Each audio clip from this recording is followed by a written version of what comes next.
আজি বক্তৃতা প্ৰতিযোগিতাৰ কাৰণে যে নিৰ্দিষ্ট বিষয় যুৱ প্ৰজন্মৰ সামাজিক মাধ্যম এই বিষয়টোৰ ওপৰত মই মোৰ সাধাৰণ মত মগজু বুদ্ধি আৰু বিবেকৰ দ্বাৰা পূৰ্ণস্থভাৱে আপোনালোকৰ আগত ক'বলৈ চেষ্টা কৰিম। আজি বক্তৃতা প্ৰতিযোগিতাৰ কাৰণে যে নিৰ্দিষ্ট বিষয় যুৱ প্ৰজন্মৰ সামাজিক মাধ্যম এই বৰ্তমান সাম্প্ৰতিক প্ৰেক্ষাপটত এটা আটাইতকৈ বহুল চৰ্চিত, এটা আটাইতকৈ গুৰুত্বপূৰ্ণ, এটা আটাইতকৈ বিচাৰ্য আৰু এটা প্ৰাসংগিক বিষয়। গতিকে এনেধৰণৰ এটা প্ৰাসংগিক, বহুল চৰ্চিত আৰু বিচাৰ্য বিষয় আজি প্ৰতিযোগিতাৰ কাৰণে নিৰ্বাচন কৰাৰ কাৰণে মই বিষয় নিৰ্বাচক মণ্ডলীক মই মোৰ অন্তঃকৰণে ধন্যবাদ জ্ঞাপন কৰিছোঁ। পোনপ্ৰথম কথা, আমি বিষয়টোৰ অন্তঃকৰণে যোৱাৰ আগতে এটা কথা স্পষ্ট কৰি জনা দৰকাৰ যে যুৱ প্ৰজন্ম কাক কয় আৰু সামাজিক মাধ্যম কি।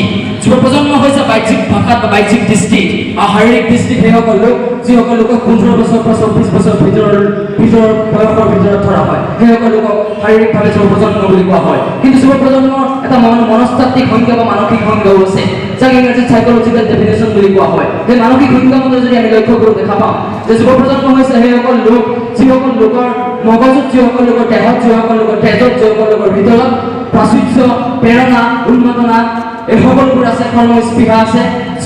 লাগিলে তেওঁলোক 50 বছৰৰ উপৰি হওক, 60 বছৰৰ উপৰি হওক, 70 বছৰৰ উপৰি হওক, তেওঁলোক যিমান বয়সৰ নহওক লাগে তেওঁলোকে যুৱক যুৱতীৰ দৰে যদি তেওঁলোকৰ কৰ্মস্পৃহা, একাগ্ৰতা, উচ্চাকাংক্ষা আৰু ধৈৰ্য শক্তি দ্বাৰা নিজৰ ভৱিষ্যত জীৱনৰ লগতে দেশৰ কাৰণে যুৱ প্ৰজন্মৰ দৰে কাম কৰিব বিচাৰে, সেইসকলক যুৱ প্ৰজন্ম বুলি কোৱা হয় মানসিক ভাষা। গতিকে যুৱ শক্তি হৈছে এক মহাশক্তি, যি শক্তিক বিশ্বৰ কোনো ক্ষমতা, বিশ্বৰ কোনো শক্তিয়ে হতকাই ধ্বংস কৰিব নোৱাৰে। এই বিষয়টোৰ ওপৰত গুৰুত্ব আৰোপ কৰি মই এই কথাও ক'ব লাগিব যে সামাজিক মাধ্যম কি। সামাজিক মাধ্যম হৈছে এনে এক ব্যৱস্থা যাৰ জৰিয়তে আমাৰ সমাজখনত ঘটা নিত্য নৈমিত্তিক ঘটনাৱলী বা ঘটনা প্ৰবাহৰ বিষয়ে আমি হাতত থকা বৈদ্যুতিক মাধ্যমসমূহৰ বুটাম টিপিয়ে অথবা আমি হাতত থকা সেই মোবাইলটোৰ দ্বাৰাই আমি সমগ্ৰ ঘটনাৱলীৰ বিষয়ে জানিব পাৰোঁ আৰু এই ঘটনাৱলীসমূহ আমাৰ সমগ্ৰ জনসমাজত বা বন্ধুবৰ্গৰ মাজত বিলাই দিব পাৰোঁ, যাক ইংৰাজীত শ্বেয়াৰ কৰিব পাৰোঁ বুলি কোৱা হয়। তেনে এক মাধ্যমেই হৈছে সামাজিক মাধ্যম। এতিয়া এটা প্ৰশ্ন হৈছে যে সামাজিক মাধ্যমে যুৱ প্ৰজন্মৰ ওপৰত কুপ্ৰভাৱ পেলাইছে নে কুপ্ৰভাৱ পেলাইছে? সামাজিক মাধ্যমৰ যুৱ প্ৰজন্মৰ ওপৰত কুপ্ৰভাৱ পেলাইছে নে কুপ্ৰভাৱ পেলাইছে? বহুতে ক'ব খোজে যে সামাজিক মাধ্যমে যদি যুৱ প্ৰজন্মক এফালে দুৰ্ঘূৰ ৰমানিকাৰ বাটলৈ ঠেলি দিছে, আনফালে সামাজিক মাধ্যমে যুৱ প্ৰজন্মক ফটফটীয়া জোনাকী বাটৰ পথিও কৰি তুলিছে। বহুতে এই কথাও ক'ব খোজে যে সামাজিক মাধ্যমে যদি যুৱ প্ৰজন্মক এফালে নীৰৱ বাটলৈ গতি কৰাইছে, আনফালে আকৌ যুৱ প্ৰজন্মক সামাজিক মাধ্যমে ৰসাল বাটৰ পথিক কৰি তুলিছে। বহুতে এই কথাও কয় যে সামাজিক মাধ্যমে যদি যুৱ প্ৰজন্মক এফালে কণ্টকময় বাটলৈ ঠেলি দিছে, আনফালে সামাজিক মাধ্যমে যুৱ প্ৰজন্মক সম্ভাৱনাময় পাবৰ দিশে গতি কৰিবলৈ শিকাইছে। মুঠৰ ওপৰত ক'বলৈ গ'লে সামাজিক মাধ্যমে দুই ধৰণে যুৱ প্ৰজন্মৰ ওপৰত প্ৰভাৱ পেলাইছে, নেতিবাচক আৰু ইতিবাচক, ঋণাত্মক আৰু ধনাত্মক। গতিকে আমি যদি ঋণাত্মক প্ৰভাৱ পেলাই চাওঁতে দেখিবলৈ পাওঁ আমি সেইবিলাক সামাজিক মাধ্যম ব্যৱহাৰ কৰিছোঁ যিবোৰ সামাজিক মাধ্যমে আমাক যান্ত্ৰিকতা ফালে লৈ গৈছে। আমি সেইবোৰ সামাজিক মাধ্যম ব্যৱহাৰ কৰিছোঁ যিবোৰ সামাজিক মাধ্যমে আমাক থেংকছ টু আজিৰ যুগত TNX happy birthday two speedy বুলি লিখিবলৈ শিকাইছে।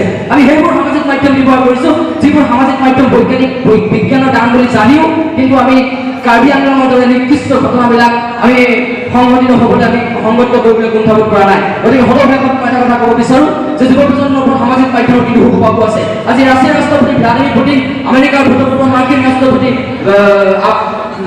বৰাক ওবামাই কি কৰিছে, কোনখন নদীৰ পাৰত গৈ কেনে কোনখন সাগৰৰ তীৰত গৈ বৰশী পাইছে, আমি কেৱল মোবাইল হাতত থকাই সামাজিক মাধ্যমসমূহৰ দ্বাৰা জানিব পাৰোঁ। মুঠৰ ওপৰত ক'বলৈ গ'লে সামাজিক মাধ্যমসমূহ বৰ্তমান বাতৰি আহৰণ কৰা যুৱ প্ৰজন্মৰ কাৰণে এটা গুৰুত্বপূৰ্ণ উপাদান বুলি ক'ব পাৰি, গুৰুত্বপূৰ্ণ উৎস বুলি ক'ব পাৰি। তাৰ উপৰিও এই সামাজিক মাধ্যমসমূহৰ জৰিয়তে কিছুমান পেজ আছে, উদাহৰণস্বৰূপে ফেচবুকৰ কিছুমান পেজ আছে, যিবোৰ পেজত আমি গৈ কেনে যিটো বাতৰি দিনৰ ৰাতি 1 বজাত পোৱা নাযায়, সেই বাতৰিটো আমি এঘণ্টাৰ আগত সেই ফেচবুক পেজত গৈ পাব পাৰোঁ। আজি সৰ্বানন্দ সোণোৱালে ক'ত কি কৰি আছে সেই কথাষাৰ আমি সৰ্বানন্দ সোণোৱালৰ ফেচবুকৰ পেজত গৈ পাব পাৰোঁ। আজি নৰেন্দ্ৰ মোদী ডাঙৰীয়াই হওক বা ভাৰতবৰ্ষৰ বা বিশ্বৰ আন মহান লোকেই হওক, যিসকল লোকে কৰ্মব্যস্ততাময় সময়ত আমাৰ দেশৰ বিজয় ধ্বজা ওলোৱা লোকক অভিনন্দন জ্ঞাপন কৰিব বিচাৰে, সেইসকল লোকক আজি টুইটাৰৰ যোগেদি অভিনন্দন জ্ঞাপন কৰিব বিচাৰিছে। এই সামাজিক মাধ্যমৰ এটা গুৰুত্বপূৰ্ণ প্ৰভাৱ বুলি ভাবোঁ। গতিকে যুৱ প্ৰজন্মই হিমাচাৰে নিজকে সামাজিক মাধ্যম ব্যৱহাৰ কৰক। যুৱ প্ৰজন্মই যদি হিমাচাৰে নিজে সেইদৰে সামাজিক মাধ্যম ব্যৱহাৰ কৰি অনাগত দিনত নিজৰ উচ্চ আকাংক্ষা, বিবেক বুদ্ধি